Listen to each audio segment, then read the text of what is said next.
দুবাইয়ে কারাগার থেকে জামিনে মুক্তি পেয়েছেন বাংলাদেশ পুলিশের সাবেক মহাপরিদর্শক ফেরারি বেনজির আহমেদ। গত 27 জুলাই সংযুক্ত আরব আমিরাতের আদালত তার জামিন আবেদন মঞ্জুর করেন। 30 জুলাই আইনি প্রক্রিয়া শেষে কারামুক্ত হন বেনজির।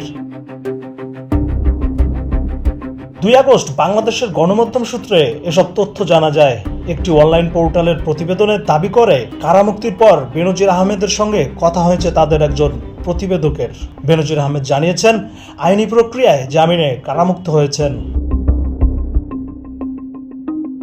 এদিকে দুবাইয়ের অন্যান্য সূত্র অনুযায়ী বেনজিরের জামিনের ক্ষেত্রে সেখানকার আদালত কয়েকটি শর্ত আরোপ করেছে। শর্ত অনুযায়ী বেনজিরের পাসপোর্ট আদালতের হেফাজতে থাকবে এবং অনুমতি ছাড়া বেনজির আহমেদ সংযুক্ত আরব আমিরাত ত্যাগ করতে পারবেন না।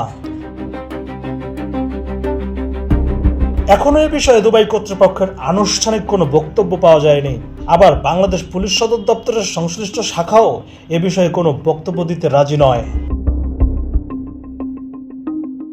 এর আগে দুর্নীতি দমন কমিশন দুদকের দায়ের করা একটি মামলায় দুবাইয়ে গ্রেপ্তার হন সাবেক আইজিপি বেনজির আহমেদ। গত 12 জুন এক চিঠির মাধ্যমে বাংলাদেশ কর্তৃপক্ষকে এ বিষয়ে অবহিত করে দুবাই পুলিশ।